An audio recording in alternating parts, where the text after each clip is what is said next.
ini rupanya tahun di mana pengambilan keputusan itu harus diambil. Sulawesi dan sebagainya ini harus diwaspadai, dan juga kalau selat, misalkan kayak di Selat Sunda dan juga daerah-daerah sekitar Aceh dan sebagainya ini juga harus diwaspadai. Nah, jadi nanti kita akan lihat hal itu, tapi sayangnya kapal tenggelam ini sepertinya akan terjadi.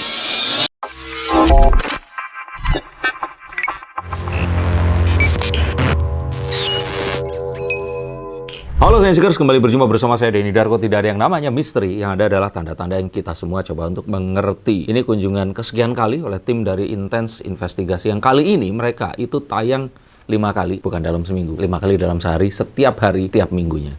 Jadi 365 kali 5, bayangkan jika itu saja tidak cukup, saya nggak tahu harus kalian nambah dosis infotainment di tempat mana lagi. Tapi pastikan kalian menonton, subscribe, dan juga like tayangan dari Intense Investigasi. Halo, pemirsa Intense. Kita akan ngobrol tentang apa yang akan terjadi di akhir tahun 2023. Pertanyaan atau mau ini nih? Langsung? Langsung. Oh, langsung, oke. Kalau saya boleh lihat dari kartu The Tower, kalau kalian googling arti kartu The Tower ini, sesuatu yang sudah kita siapkan itu ternyata porak-poranda, berbeda dari apa yang direncanakan. Ambiar, nah istilahnya begitu ya, kalau kata-kata netizen koplo di Jawa Timur dan Jawa Tengah. Ini itu persis seperti kondisi politik. Yang kemarin itu satu partai besar ditinggal keluarga Pak Presiden, terus kemudian semuanya jadi berantakan. Dan ini rupanya akan terjadi juga kepada banyak sendi, kita omongin kehidupan perartisan ya. Dimulai dengan kemarin akhirnya Iris Bella ini mengajukan gugatan terhadap Ahmad Zhoni, dan ini sudah tidak terhindarkan. Sebenarnya sesuatu yang sudah ditahan-tahan, tetapi ya Iris Bella saya lihat ini kan barengan dengan umi-umi yang lainnya ini. Terus kemudian kayaknya mendapat pencerahan dari mereka semua dan berani untuk mengambil langkah, ya mencoba untuk melepaskan diri dari seseorang memang sudah terjerat dengan sesuatu yang sulit untuk bisa dilepaskan. Dan ini juga sebuah pertanda untuk kalian semua, jika hal ini terjadi, mungkin ini adalah sebuah ketegasan yang juga harus kalian tiru. Nah, ini rupanya tahun di mana pengambilan keputusan itu harus diambil. Dan hal-hal yang dianggap kemarin itu sebagai sesuatu yang sudah dibangun dan disusun, itu kalau ternyata memang harus hancur demi sebuah hal baru yang akan menyelamatkan kehidupan, yaitu yang harus diambil.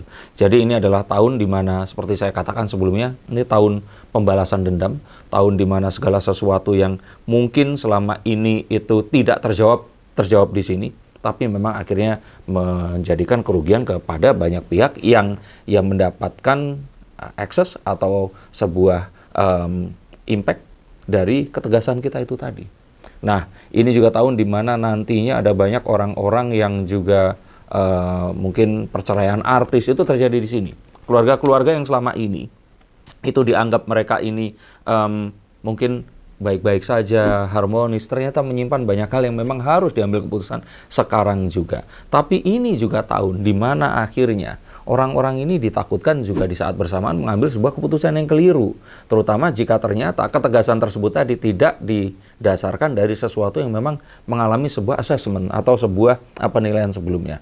Ada banyak pro kontra, misalkan dari rencana pernikahan antara BCL dengan kakak kelasnya waktu sekolah dulu, yang juga ternyata setelah digali oleh netizen ternyata memiliki masa lalu perceraian dengan 3 anak, dan ya katanya ada permasalahan finansial di situ. Nah, nanti kalau nikah dengan BCL yang memang sudah kaya raya, yang tadinya memiliki suami yang juga seorang bangsawan ya kalau nggak salah ya, almarhum itu tadi. Nah, apakah ini akan jadi sesuatu pilihan yang tepat atau tidak? Tapi apapun itu, 2 Desember nanti direncanakan BCL ini akan melangsungkan pernikahannya di Pulau Dewata. Nah, hal seperti ini yang mungkin akan menjadi sebuah babak baru yang bisa saja keliru atau tidak, tapi orang-orang ini akhirnya berani mengambil keputusan setelah sekian lama. Kemarin BCL itu ceritanya kan dijodohkan sama Ariel, ya kan, dan selama ini diharap-harapkan nggak bisa move on dari almarhum sebelumnya, tapi ternyata akhirnya dia mengambil keputusan. Jadi inilah tahun di mana segala sesuatu itu akhirnya tampak dan akhirnya ditunjukkan seperti itu. Juga dengan Luna Maya akhirnya juga mengakhiri hubungannya, yang kalau kemarin saya kira ini hubungannya beneran apa cuman buat konten ya, gitu, seperti itu. Tapi ini adalah tahun di mana kalau kayak kontrak itu selesai dan dimulai kontrak baru. Sama seperti pemerintahannya. Kontraknya selesai, tahun depan ini pemilu pemerintahan yang baru. Nah, Kalau dari alam sendiri, saya melihat dari the Two of Coins ini, akan terjadi hal-hal yang memang terjadi seperti biasanya, ini terjadi lagi. Karena ya makna dari Two of Coins itu adalah itu tadi. Artinya apa? Kita harus mengingat beberapa data di belakang ini, kalau saya lihat itu, ini saya browsing beberapa, rupanya itu ada letusan Gunung Merapi, itu November 2010. Dan terus kemudian ada gempa dan tsunami Aceh, itu Desember 2004. Gempa dan tsunami Flores, Desember 92. Dan gempa, tsunami, dan likuifaksi di Donggala itu September 2018.